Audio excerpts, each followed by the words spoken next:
Picture the world you know, your home, your city, everything familiar to you. Now imagine waking up one morning and watching all of it disappear beneath water. Not a storm, not a flood warning, just water, rising, unstoppable, final. Now imagine that 5,000 years from now, your great-great-grandchildren still tell that story. They carve it into stone. They whisper it in temples. They pass it to their children and their children's children. That is exactly what happened. And what nobody can explain is why every single civilization on Earth tells the exact same story. In this video, we are going to travel across 6 continents and uncover the flood story that every ancient civilization described. The Sumerians told it 5,000 years ago. The Hindus wrote it in their oldest texts. The Yoruba of West Africa preserved it in their oral traditions. The Aztecs carved it into stone. The Chinese encoded it in their earliest records. And the Bible made it the most famous story ever told. These civilizations never met each other. They had no shared language, no shared religion, no way to copy each other's stories. And yet they all described the same catastrophe, the same survivor, the same warning from the gods, the same mountain where the boat landed, the same birds sent out to find dry land. This is not coincidence. And by the end of this video, you will never look at ancient history the same way again. Before we talk about Noah, before we talk about any flood story you have ever heard, we need to go back to the very beginning, because the oldest flood story ever written does not come from the Bible. It comes from ancient Sumer, and it is over 4,000 years older than you think. In 1872, a British museum scholar named George Smith was sorting through thousands of fragments of broken clay tablets discovered in the ancient ruins of Nineveh, the great library of the Assyrian king Ashurbanipal. And then he found something that changed history forever. A tablet, fragment number K.3375. When he translated it, he reportedly stood up from his desk, began pacing the room, and started taking off his clothes in sheer disbelief. Because what he had just read was the story of a great flood, written on clay, in Sumerian cuneiform, predating the book of Genesis by over 1,000 years. The story was part of the Epic of Gilgamesh, and it told of a man named Utnapishtim. The gods had decided to destroy humanity. A great flood was coming. But one god, Ea, the god of wisdom, took pity on Utnapishtim. He warned him, "The flood is coming. You must build a great ship and take your family and the creatures of the land, or all will be lost." Told him to build a massive boat, to bring his family, to bring animals of every kind, to seal the vessel with tar and pitch. The flood came. It lasted 7 days and 7 nights. It swallowed mountains. It silenced the earth. And when the waters receded, Utnapishtim sent out a dove to search for dry land, then a swallow, then a raven. When the raven did not return, he knew land had appeared. He landed on a mountain. He offered a sacrifice to the gods, and he was granted eternal life. If that story sounds familiar to you, it should, because we have heard it before, under a different name, in a different book, in a different part of the world. But we will come back to that, because first, we need to go even further back, to a story that most people in the world have never heard of, and it may be the oldest of them all. Here is what should be impossible.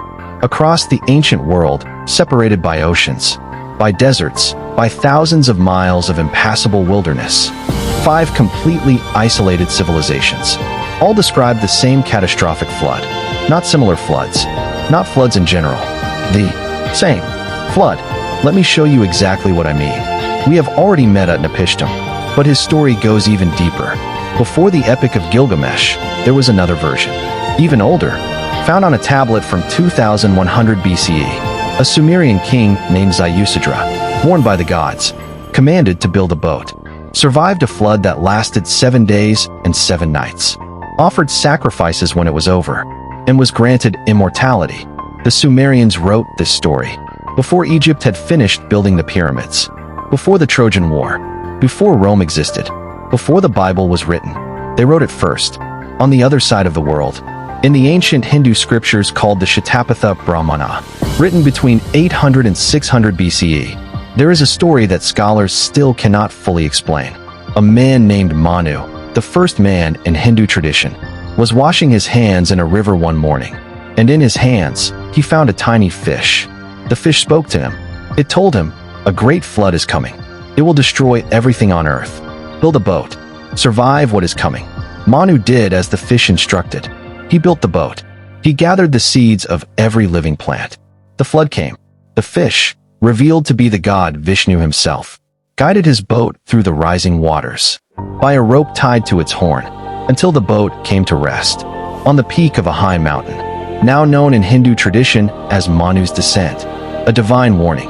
A boat, animals and seeds. A mountain where survival was found, thousands of miles from Sumer, hundreds of years apart in writing. And yet, the same story. But here is the part of this story that almost nobody talks about. Because while the world debates Noah and Gilgamesh, the Yoruba people of West Africa, one of the oldest continuous civilizations on Earth, also preserved a flood story. In Yoruba tradition, the water goddess Alakan grew furious at humanity, at their arrogance, at their forgetting. She unleashed her oceans upon the land, until villages were swallowed whole. Only a few were saved, drawn upward by the divine spirit Obatala. As the waters consumed everything below, when the flood receded, the world was nothing but mud, and the divine had to come down to make it inhabitable again. The Yoruba did not get this story from the Bible. They did not get it from Sumer. They carried it in their own tradition, passed down through thousands of years of oral history, long before any missionary ever set foot on African soil, across the Atlantic Ocean, across thousands of miles of water that the ancient world could not cross. In what is now Mexico, the Aztec people told a story about the end of the Fourth World. The god Tezcatlipoca warned a man named Tada and his wife Nina. A flood was coming. They were told to hollow out a great cypress tree and hide inside it. The waters rose. The world was drowned. And when the waters fell, Tada and Nina emerged, the last survivors of a drowned civilization, to begin the world again. The Aztecs had no contact with Sumer, no contact with India, no contact with West Africa, and yet they told the same story. A divine warning, a vessel, a flood, a survivor, a world reborn. And then there is China. In the oldest records of Chinese civilization, there is a story of a great engineer named Gun and his son Yu. They spent 22 years fighting a catastrophic flood that had consumed the entire known world. Yu traveled to every corner of the earth to redirect the floodwaters, carving channels, moving mountains, taming the waters river by river. He is revered in China to this day as one of the greatest heroes in human history, the man who saved civilization from the flood. Sumer, India, West Africa, Mexico, China. 5 civilizations, 5 continents, no shared language, no way to communicate, no evidence of cultural contact, and yet every single one of them remembered the same catastrophe. Now, you might be thinking, floods happen everywhere. Of course, people around the world tell flood stories. Rivers overflow, coastlines flood. People remember. That is a fair argument, until you look at the specific details. Because it is not just that every civilization tells a flood story. It is that they all tell the same details. And those details are far too specific to be coincidence. Detail 1. In almost every flood myth across the world, a single righteous person is chosen to survive. Not a king, not an army. One person, chosen by the divine, warned in advance. Utnapishtim, Manu, Noah, Tada, all chosen, all warned, all singular. Detail 2. In almost every version, the survivor is told to build a vessel, a boat, a hollow tree, a sealed chamber, and to bring living things inside it. Animals, seeds, the means to restart life. Detail 3.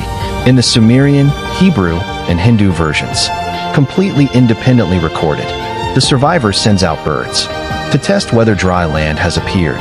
A dove, a swallow, a raven, the same birds, the same test, recorded thousands of miles apart. Detail 4. In nearly every version, Sumerian, Hebrew, Hindu, Aztec, Chinese, the flood ends with the vessel landing on a mountain. Not a valley, not a plain, a mountain. Why a mountain? Why do 5 separate civilizations all place the end of the flood story at the peak of a mountain? These are not broad similarities. These are specific, technical, narrative details that match across civilizations that had absolutely no way of sharing them. And this is what keeps scholars awake at night, because there are only 3 possible explanations, and none of them are comfortable. So what explains it? Anthropologists, archaeologists, and geologists have spent over a century trying to answer that question, and they still cannot agree. Here are the three theories on the table. You decide which one you believe. The first theory is the simplest, and perhaps the most terrifying. Around 12,000 years ago, the last ice age ended. Glaciers that had covered a third of the Earth began to melt. Sea levels rose by over 400 feet worldwide. Coastlines that had been home to human civilization for thousands of years were permanently swallowed by the sea. Scientists estimate that enormous areas of what is now the Black Sea, the Persian Gulf, the South China Sea, and the Mediterranean coastline were once dry inhabited land and were flooded in what would have felt, to the people living through it, like the end of the world.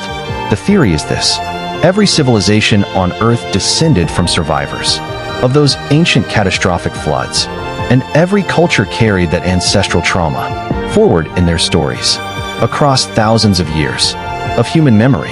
The second theory is that there was one original civilization, older than anything we have discovered, that told the first flood story, and as its people migrated across the Earth, they carried the story with them into Sumer, into India, into China, into Africa, into the Americas.